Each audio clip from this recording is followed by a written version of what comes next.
What were some of the things that as you jumped in and started that first business that you were just completely lacking, that you had zero foresight to appreciate? That's an easy one for me. Everything. Personal, yeah, basically everything. That's exactly right, Scott. When you're driven, the need to accomplish a goal is relentless.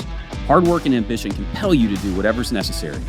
In my work as a personal injury trial lawyer for 18 years, it's common to meet driven people. Those with drive can have different personalities, careers, or backgrounds, but they possess one common factor. Despite their passions, driven people want to surround and motivate themselves with other driven people. If you want to learn how to overcome obstacles by learning from others, then tune in here. This is the Driven Crowd Podcast.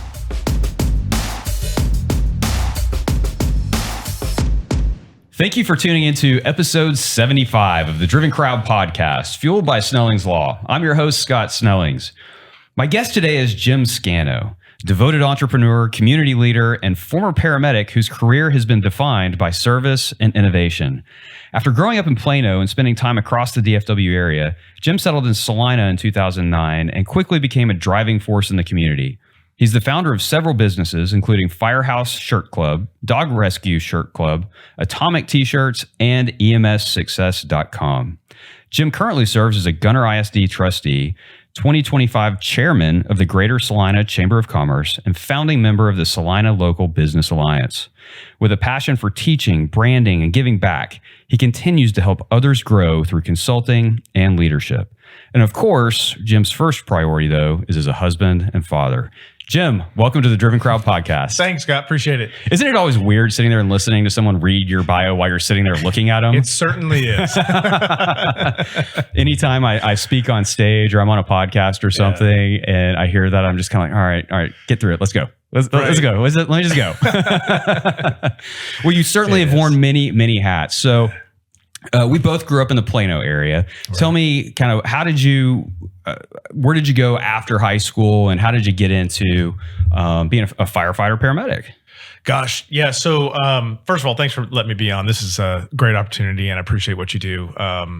But yeah, so when I graduated high school, I've got an older brother and sister. They're 9 and 10 years older than I am. So I was really guided, I think, by, you always want to do kind of what your older brother does. So right. He was into like drafting and AutoCAD kind of things. So in high school, so when he graduated, he went to college and then pursued his career in engineering.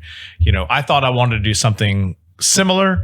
So I got into AutoCAD and ended up at University of Texas at Arlington for about a year before I figured out that I wasn't ready for college. Let's just put it that way. At least you acknowledge that. There's so many that sit there for 4 or 5 years and then they say, you know what? I probably wasn't ready for college. Oh, I was certainly not ready for college. So ended up coming back, but I did have some CAD skills and worked for did a lot of AutoCAD consulting and teaching and training. I was an applications engineer for an Autodesk reseller here in Dallas, just down the street, actually. And I was approached by one of my students to help start an engineering company. So here I am, like at this point, 22, 23, maybe 24. And I'm starting an engineering company with a guy, and I don't have a college degree. So we opened up an office right here in Addison, and we did a mechanical, electrical, and plumbing design for multifamily all over the country. Was really successful in doing that. And then by the time I reached about 29, 30, I just kind of wanted to do something completely different. I felt like, since high school, I kind of got pigeonholed into doing CAD stuff because it was kind of my skill. It was what I was good at. So of course, and it paid. So that's kind of where that's where I found myself. And I just wanted to do something a little bit more fun, sort of fulfill a childhood dream maybe to, go out and, be a first responder. So I applied. I went through, I was fortunate enough to go through Collin College's fire school. And then shortly thereafter, I got hired by the Dallas Fire Department and worked for the Dallas Fire Department as a firefighter, paramedic. In fact, one of the first stations I worked out coming out of paramedic school is just right around the corner here, Station 20. Very cool. Yeah. That is a very busy city to be a firefighter, paramedic, Ed. Yeah. Yeah. Dallas is great. the grass is always greener. There's always, there's goods and bads of being in a big city. There's goods and bads of being in a suburb. And personally, I feel when you come out of, fire school and your first job, I think it's great to work for a larger city because of the exposure that you get. You're going to see a little bit of everything, right? I mean, talk about drinking from the fire hose, like literally. It is incredible. The quantity of runs, the things that you see, the experience that you get is unlike any other. And Dallas being one of the larger departments in the country, it was quite a handful. Actually, after about 7 years of being in the fire department in Dallas, I was going through some personal changes and I wanted to get a little bit closer to home up north. So I worked for the McKinney Fire Department for about a year. Okay. Before some personal changes forced me to leave the fire department permanently. So I was able, the point is I was able to work for a larger department and then also a more suburban type apartment. And they are drastically different. Massively. I was able to get my EMT certification in high school through Plano Senior High. Yeah. And was able to do my runs with the Plano Fire Department. Yes. And there was plenty of downtime. Oh, yeah. We did get to go see some really, I'll say, cool stuff. It wasn't cool for the people involved, obviously, right. But definitely got some very unique experiences. I'll put it that way. Right. But yeah, from what I hear, Dallas is pretty much nonstop. You get back to the station and you're going right back out again on some sort of a call. It is. It's incredible. And the guys that do it, of course, I worked with, the new guys and the old guys, both. And the guys that, spend 30 years in the fire service, man, I commend them. It's a young man's job. And I got started late. I think by the time I finally went through school and got hired by the Dallas Fire Department, I believe I was 33. That's pretty old. Like, they were calling me grandpa. I was the old guy in our rookie class. Yeah. And it is certainly a young man's job. There is no doubt about it.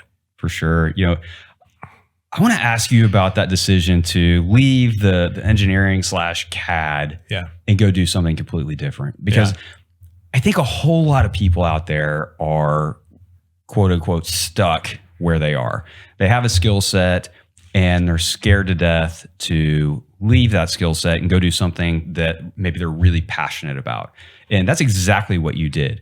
It seems like many of the entrepreneurs that I speak with are the ones that have that internal need to go pursue that passionate thing and not allow themselves to get stuck. Absolutely. And I'm certainly one of those people. And I'm super ADD, right? Everybody is these days, super ADD. So, if I see something that's, interesting or whatever, I'm typically going to go do it and try it at least. Life is very, very short. And I feel everybody wants to live their life differently. Me personally, I want to experience as much as I possibly can. And, I got to experience being a young entrepreneur, which I was terrible at, I think. Looking back, I've had better experiences, as I've gotten older. But looking back at my young entrepreneur self, I was not very good.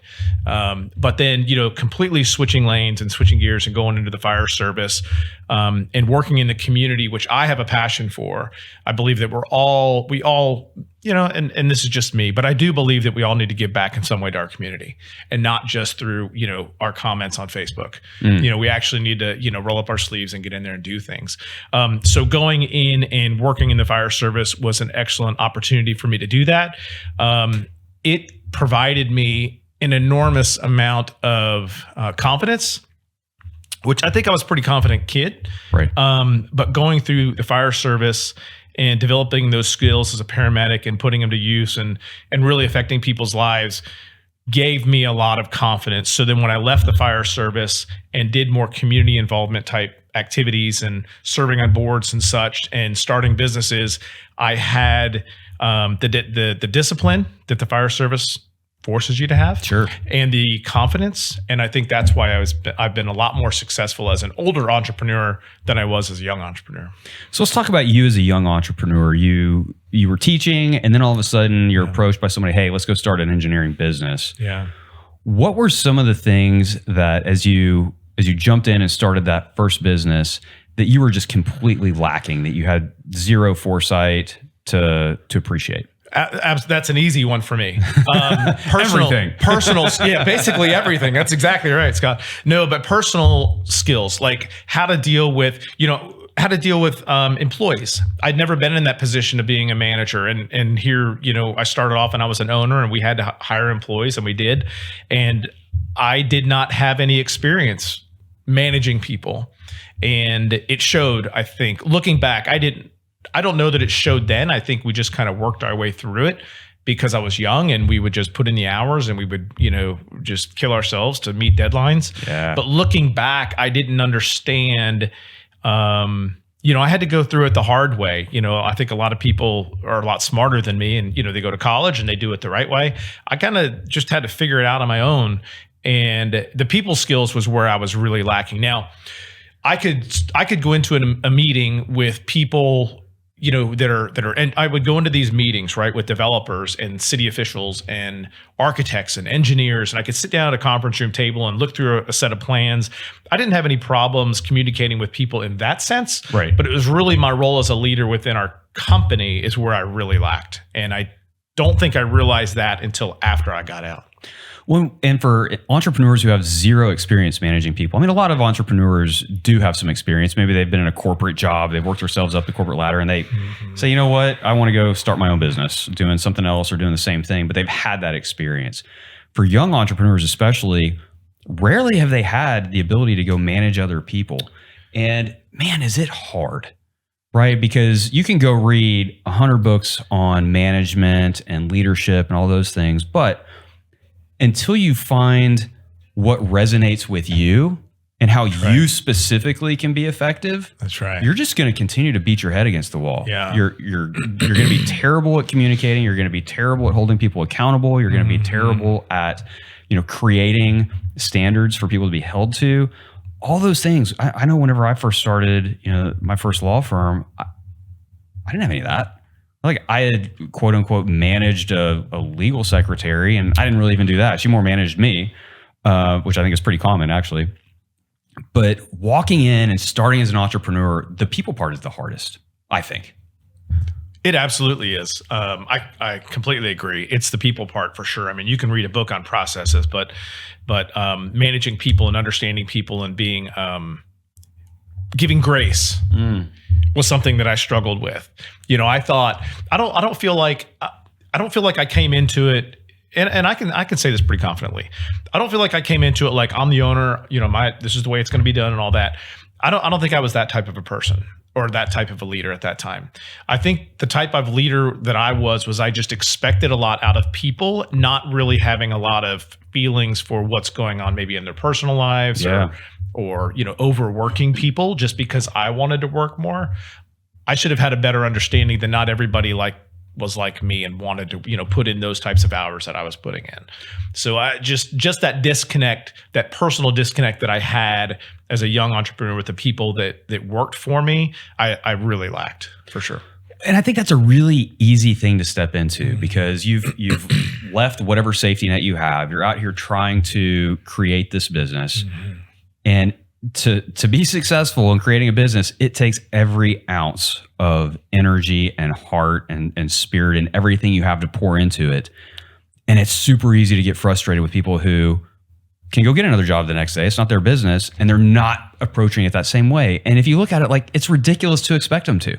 1,000%. That's not what they signed up for. 1,000%. And my wife, God love her, because she puts up with a lot of the things. I'm always doing moving. And that's just my personality. And I've learned, over the years that I'm not going to fight that tendency. I've just got to learn how to put some guardrails up for myself. But my wife, like I said, God love her, she's the one that has really made me realize that, Jim, not everybody wants to be an entrepreneur. Not everybody wants to go start a business or build a business or do the things that you want to do. As entrepreneurs, we think differently, and everybody thinks differently, right? But as entrepreneurs, we definitely think differently than a lot of people. There's a lot of people. She really opened my eyes that, hey, look, some people just want to go to work, clock in, do a good job, do what they're good at, leave at whatever time they're supposed to leave, go to dinner with their wives, go to the movies on the weekends with their kids, and that's it. And I have to understand that. And that's something that I've struggled with. And I still struggle with it sometimes because I'm having people in my business, sometimes I try to put them into positions or ask them to do things that's just not there. They don't think the way that I do. So I've learned how to deal with that, and I've grown in that I think just recently even. Absolutely. It's always a struggle to take your existing team members and keep them in the right seat, right? The right person, right seat mentality. Absolutely. When, especially for smaller businesses, when there's this thing and you think they would be really good at it and you ask them to do it and they're like, no, that's really kind of outside my scope of my job. Right. Perfectly happy in my job. And we're over here scratching our heads. Well, don't you want to grow? Don't you want to, go to the next level? Don't you want to go make more money? Don't you want to do? No.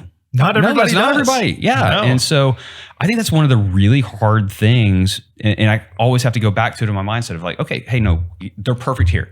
All right. So if we really need this thing done and it's not good for someone else, then that means we've got to hire, right? Or we have to outsource or we have to do something. That's right. And I think figuring out where the strengths of each of your team members lie, pushing the ones that want to excel, pushing the others to just stay the course, do a great job, learn here and there.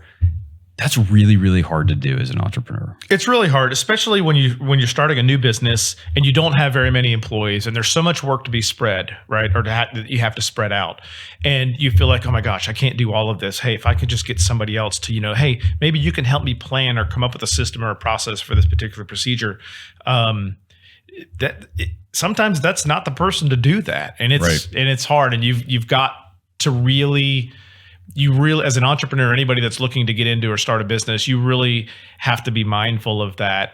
And one way to do that, I am a big advocate of is putting together some sort of an advisory board. I think that's where small businesses lack the most in the skills when they open up a small business. You have the baker or whatever that goes and wants to start a baking company and make cakes. And that's all great because they have a great skill for it. But you got to understand, you got to be able to put these tasks into boxes. And one of the boxes that gets left off, the most is having some sort of an advisory board to help you through some of these things. Because there's people out there that will help you. You just got to go find them. You need those mentors. And a mentor isn't always, your high school football coach. When you get into the business world, that's probably not the best mentor for your business anymore. But just like any coach, just like Tiger Woods or, any basketball player, whatever, they all have coaches. We're never too old for coaches or too experienced for coaches. Never. Tom Brady has always had a quarterback coach, right? So as entrepreneurs, why do we leave that off the table and why do we put that last? I don't know. And I really would love to see, and that's sort of something that I've been working on is, in our community is trying to figure, and my work at the chamber is trying to figure out ways that we can put together teams of advisors or advisory boards for these small businesses, because there's so much out there that they don't know and haven't experienced that I think that we can help with. And it's one of the same things, right? You don't know what you don't know. Absolutely. And you hire an accountant, you hire people to perform the work. You hire an advertising agency or a marketing company or whatever you do, but you rarely see businesses hire some sort of an advisory board or bring in an advisory board to help them. And I wish that more small businesses would, before they even start. You can talk all day about, during, as you're growing your business, but certainly before you even start, I would love for small businesses to be able to go somewhere and say, hey, I've got this concept. And then have a board to help them evaluate. Because if you ask your friends or your mom, they're always going to say, heck yeah, you can do it. You're so smart. Go for it. Yep. But you really need people that are really going to question and push you and ask you the tough questions. And that's where an advisory board comes into play. Yeah, I could not agree with that more. Switch out advisory board with mastermind group. And pretty much the exact same concept, right? I've been involved in mastermind groups for, 5, 6, 7 years now. I don't even know, with other law firm owners. And a lot of them are in the space that I'm in, personal injury. And it is an amazing asset to be able to text one of these guys or get them on the phone and say, hey, I'm looking at X cash flow issue or X employee issue, or I need to change compensation plans, or this is not working on marketing anymore. Have you seen this too? and be able to get almost immediate advice. I have a business coach as well, same thing. And it's invaluable. It's invaluable. I can't tell you how many $1 million mistakes I've avoided. Absolutely. Simply because one of my other friends has already made it. Absolutely. Absolutely. And as an entrepreneur, especially of a new business, you're going to pay some tuition in terms of mistakes, but you can't afford, tuition to undergrad, get your master's degree and a PhD all at once, because you'll go out of business. Yeah. Yeah. And I've had mistakes in business. Luckily I haven't been hurt too bad in this mistakes that I've made in business, but I certainly have. And I know for a fact that if I would have had a team or some people around me, and I would have asked more questions beforehand, because, well, I'll just say, if I would have asked more questions beforehand, I would have avoided those mistakes. I'm certain of it. Yeah. And if nothing else, it's a neutral ear to listen. Right. Sure. Because we're, as entrepreneurs, like we talked about, we are so invested in our companies that a lot of times we make bad decisions because of that fact. We, especially in terms of people, right? We get attached to people. We don't hold them accountable. We keep them around too long, or, we think we're really good at X and we're not. Yep. And we go full bore towards it and it ends up costing us. And when you have that neutral group of advisors, whether it be mastermind group or a board of advisors like you're talking about, they can look at it objectively and say, the data doesn't really match what you're saying. 100%. That's one of the problems, as entrepreneurs, we fall in love with our ideas, right? And we end up, and it's not anybody's fault, but you end up sort of drinking your own Kool-Aid. And you need those people outside of your business to be able to look at your business objectively or your idea objectively and help you make decisions, because it's going to save you a lot of time and a lot of headache, I can assure you. Yeah, I can't tell you how many businesses I've contemplated starting. I go into that type of business and I'm looking around. I'm like, they could do this so much better, and this marketing is way off point. This isn't right. This, that, and the other. And you're just like, okay, yeah, we can absolutely do this. And then I'm just like, you know what? I don't know the first thing about whatever business that is, right? Or whether my ideas would even work to their ideal customer. That's right. Right. And so it takes more of an outsider's view as well. So let me ask you about Atomic T-shirts and how that got started, because that's a really, really cool story. Yeah, thank you. So Atomic T-shirts is really just, it came out of a need, and I'll go back to what that need was. I've always been an entrepreneur. I remember I wasn't the mowing the lawn kind of a kid. I wanted to paint people's houses and stuff. I'd walk around with my little briefcase, and probably because my brother did it. Yeah. So I thought I could do it, but I was way too young. I was, 10 or 12 or whatever, walking around with a little briefcase around the neighborhood. Hey, can I paint your room? Kind of a thing. Never got a job. That's okay. So I've always enjoyed, selling a product or a service. And when I left the engineering side of my business and I went and served as a fireman paramedic in Dallas, as you had mentioned, there is a lot of downtime, particularly like in Dallas when you're 24 on and 48 off. Yeah. You've got 2 days off. Well, even in a station as busy as Dallas, there is some downtime occasionally.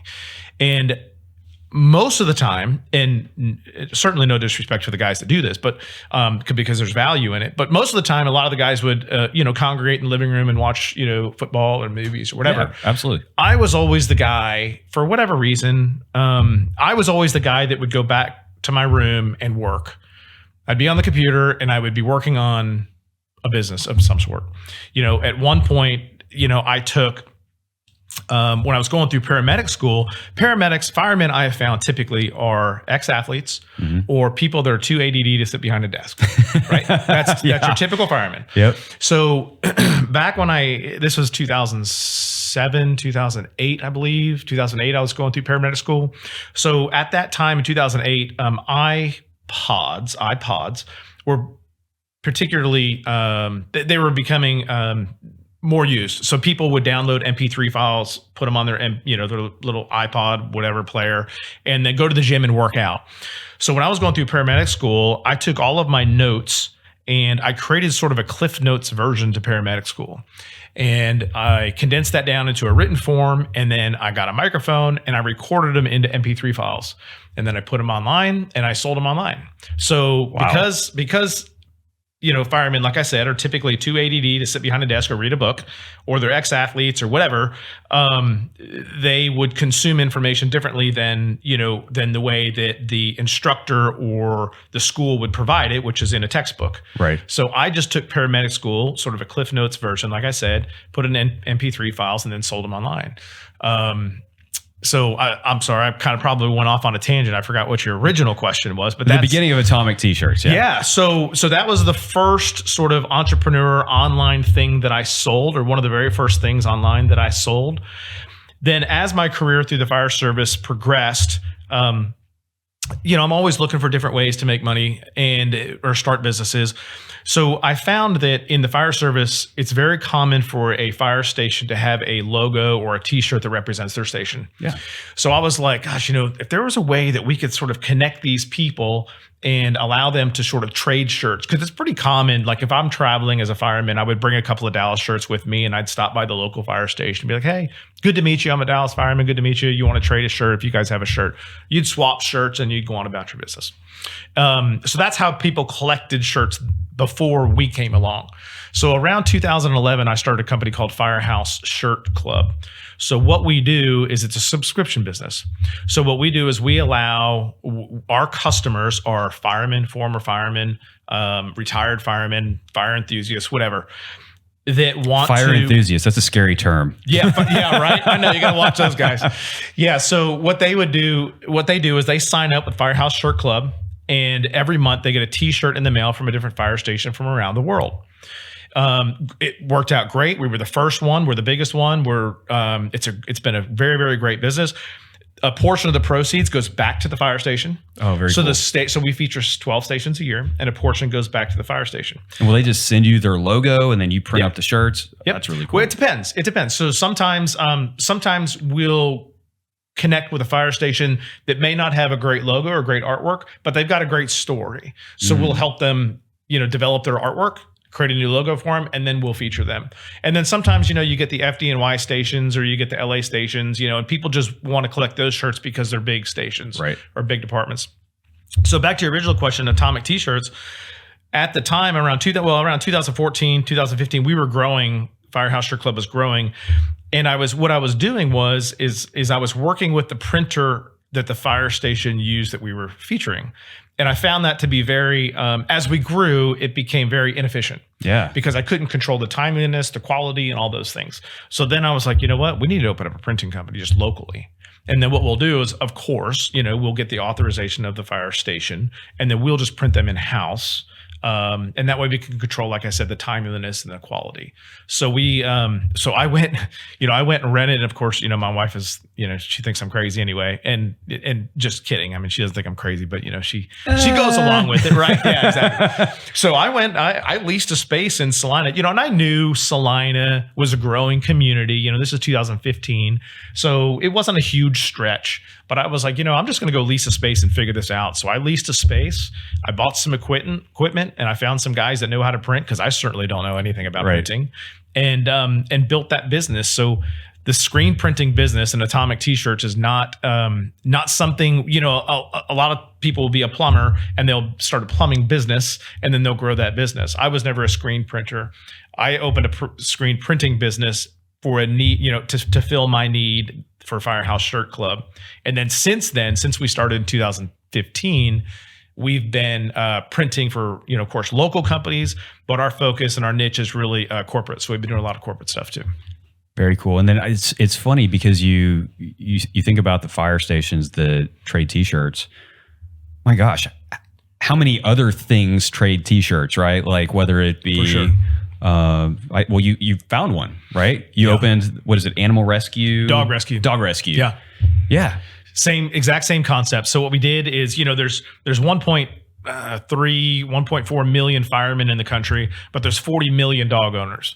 So I was like, look, dog owners are pretty passionate. I mean, they've got they've got the dog picture on the back, or the little, silhouette or whatever on the back of their cars. So I was like, well, let's do the same thing. So we started Dog Rescue Shirt Club in roughly, maybe 2016, 2017. But it never really went anywhere, and it was a failure on my part because I didn't have the bandwidth or the resources to dedicate to it. So it just kind of been floundering for several years now.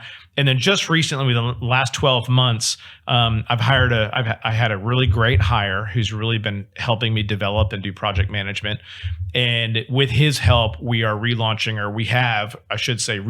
Dog Rescue Shirt Club.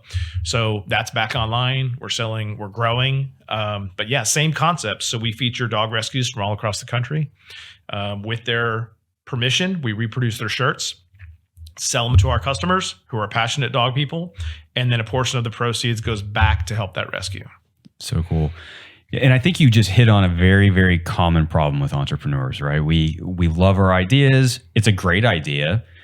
We lack the capacity to execute on the idea. And so then it just flounders.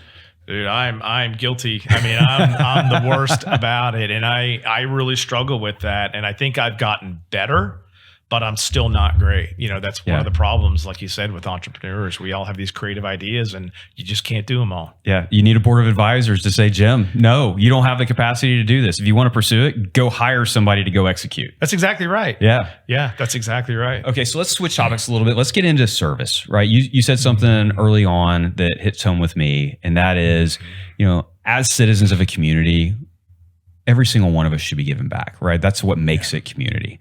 And every single one of us has some sort of talent. Maybe we don't have all the time in the world. Maybe we don't have the ability to serve on a board. Maybe that's not our calling, but every single one of us can serve in some way. And one of our core values at Snellings Law is love for the community. We do a service project every month, and we try to live that out in various different ways. Yeah. So talk to me a little bit about where that concept for you comes from and how you've lived that out to this point. Gosh, where that comes from, I don't know. I enjoy people. I love my community and the communities that I live and work in. And I just have a passion. I think part of it is just my passion to help and teach. I really enjoy teaching.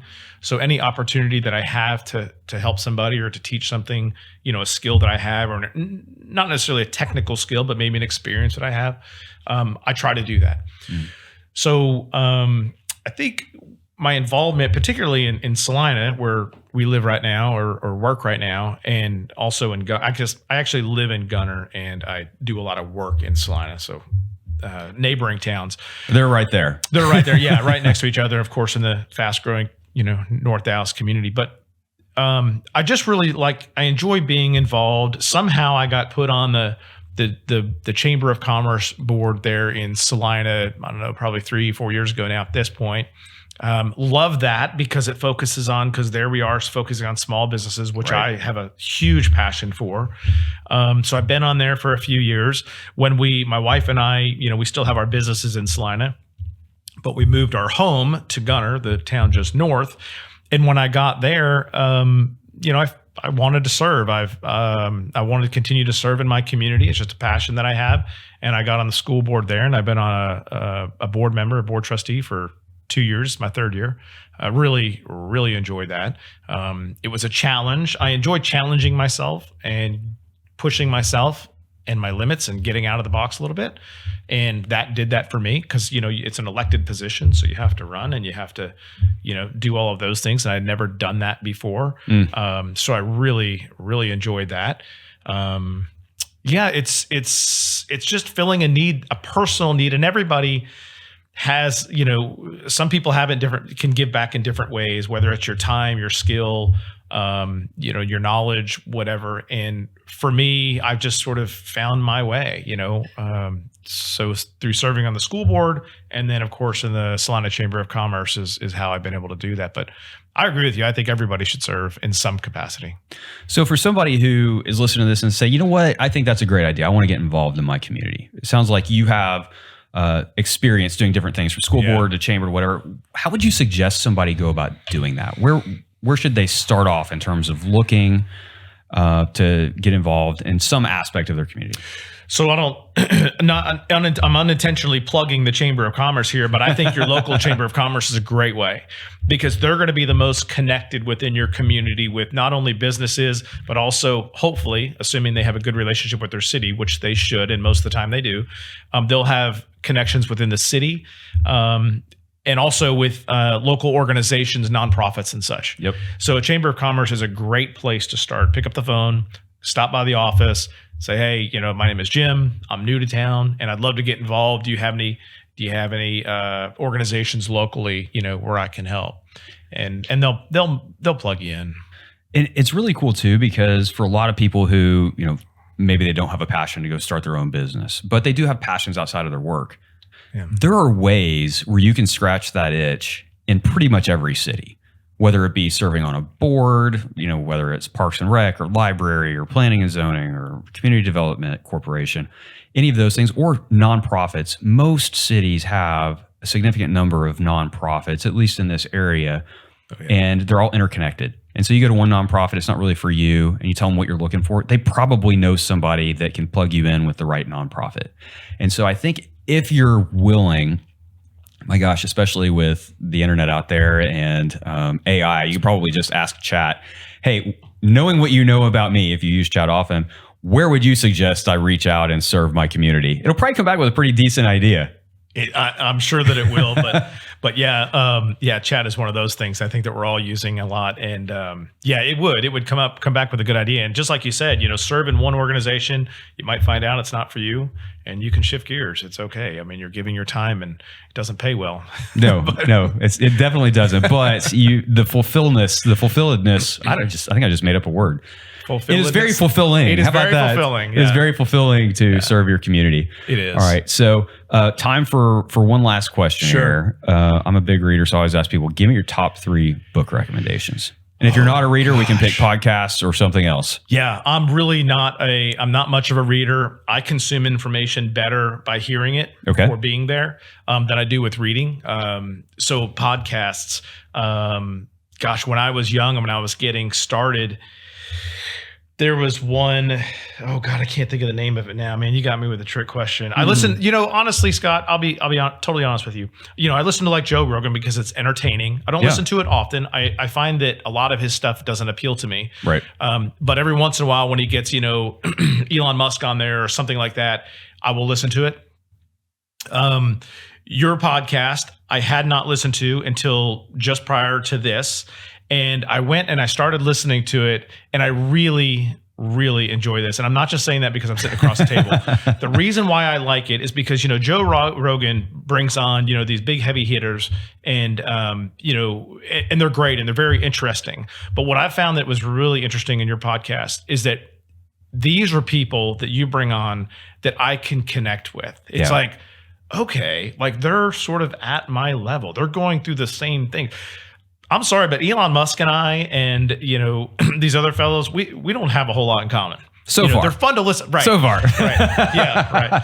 Right. They're fun to listen to, but we don't have a lot in common. Whereas the people that you bring on, it's like, oh my gosh, I can completely relate to, what they're saying about, hiring or, letting people go, or the things that you've talked about in your podcast. So yours is actually on my list now. Well, thank you. I appreciate that. And quite frankly, that was the goal. Yeah. I've listened to a lot of Tim Ferriss's podcasts. Same Tim thing. Ferriss, so he'll have guests on that are like way out there for me, but he'll have other guests on where I'm like, oh man, I could listen to this go on for another 6 hours or whatever. Sure. And so that was kind of the concept of, hey, let's bring in quote unquote ordinary people, people that, are in our worlds, and kind of do the same thing. Let's break down how have they gotten to where they are. What's their mindset like? What problems are they finding, and how are they addressing those problems? So I one of the first books that really got me excited about doing things and working online and building businesses online was Tim Ferriss's book. Everybody's read it, The 4-Hour Work Week, right? It's interesting looking back now. I'm not sure that I really, in the day and when I was reading it, I was like, man, that's what I'm going to do. Yeah. Looking back, I don't know that the concepts that people talk about online and they try to tell you don't always work in the real world. But I think that there's pieces out of Tim Ferriss's material that you can take, and some concepts that you can take and apply them.